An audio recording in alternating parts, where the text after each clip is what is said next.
دوستوں میں سنا رہا ہوں ذرنین آرزو کی لکھی ہوئی بہت ہی پیاری کہانی۔ اس کہانی میں آپ لوگوں نے اب تک سنا ہانیہ کی شادی ہو چکی تھی اور وہ اب تو اپنی سسرال بھی پہنچ گئی تھی، پر اسے طاہا کی بہت یاد آ رہی تھی۔ وہ ہر وقت اس کے بارے میں ہی سوچ رہی تھی۔ وہ خوبصورت لمحات اس کی زندگی میں کب آئیں گے جب وہ ہمیشہ کے لیے طاہا کی ہو جائے گی۔ کتنا خوشگوار خیال ہے۔ اس نے برائے نام ہی کھانا کھایا، رفتاً اس کی بھوک ختم ہو گئی، ورنہ طاہا کا خیال آنے سے پہلے عطلیہ بھوک کے مارے سکڑ رہی تھی، مگر طاہا سے جدائی کے خیال نے جیسے اس کا دل بھر دیا۔ وہ کتنی دیر نڈھال سی کرسی پر پڑی رہی۔ دن بھر کے سفر سے اس کا جوڑ دکھ رہا تھا اور وہ اجنبی کتنے مزے سے پھیل کر سو گیا تھا۔ وہ کہاں سوئے؟ اس کمرے میں سوائے اس پلنگ کے لیٹنے کے لیے کچھ بھی نہیں تھا۔ مجبوراً اس نے کرسی پر بیٹھے ہی میز پر ٹانگیں پھیلائے اور بے آرامی سے آنکھیں موند کر سونے کی کوشش کرنے لگی۔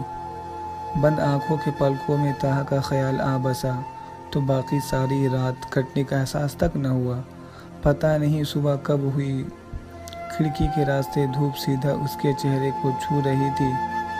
وہ ہڑبڑا کر اٹھ بیٹھی۔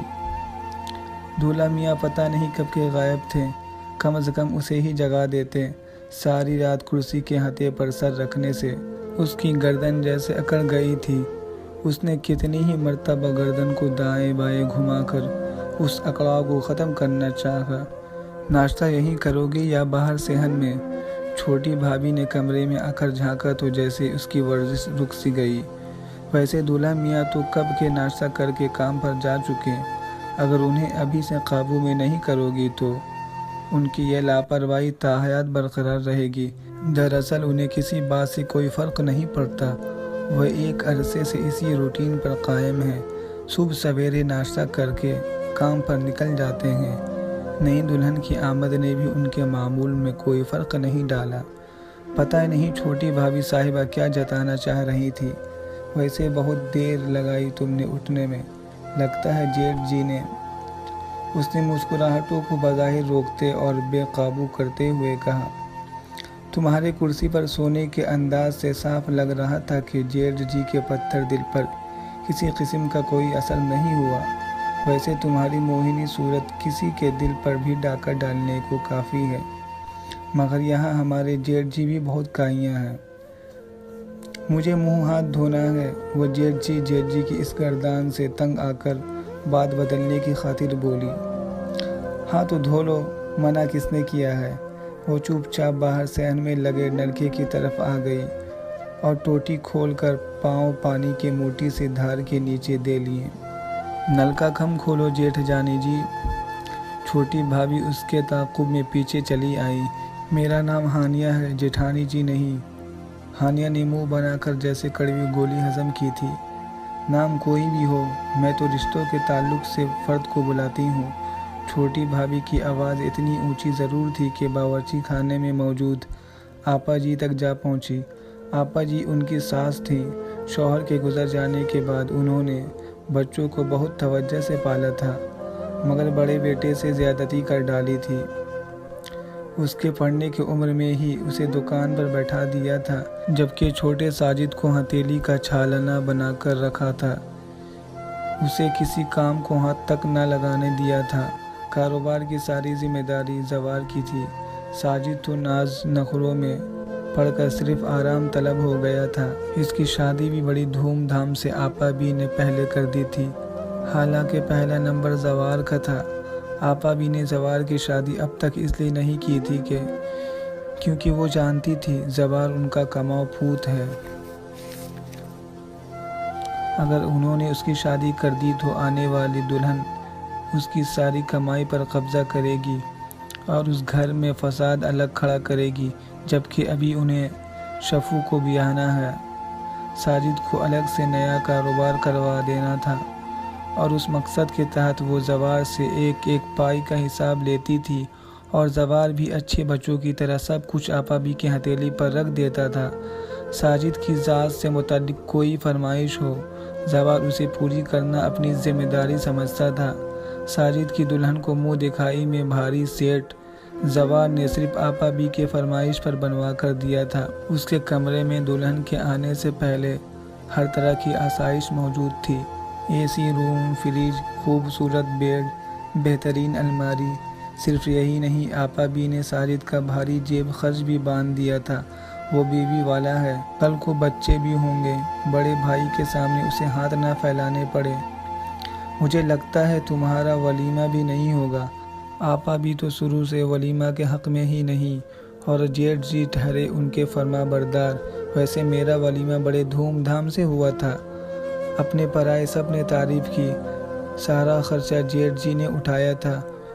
وہی آپا کے بعد اس گھر کے کرتا دھرتا ہے۔ سارا کاروبار انہی کے ہاتھ میں ہے۔ سارا خرچہ پانی انہی کے دم سے چلتا ہے۔ پتہ نہیں چھوٹی بھابھی اس سے ہمدردی کر رہی تھی یا نمک پاشی، یا پھر اپنی اہمیت جتانا مقصود تھی۔ وہ بیزار ہو گئی۔ یہ آخر اس کا پیچھا کیوں نہیں چھوڑ دیتی؟ وہ کیوں ایسی باتیں اس کے کانوں میں اڈیل رہی ہے جن سے اسے کوئی سروکار نہیں؟ اس نے کون سا ان شادی کو دل سے قبول کیا ہے جو ولیمہ کے نہ ہونے کا ملال کرتی؟ البتہ چھوٹی بھابھی کی باتوں نے دل میلا ضرور کر دیا۔ ارے بہو، آ کر نئی دلہن کے لیے ناشتہ لے جاؤ۔ آپا بی کی آواز باورچی خانے سے آئی۔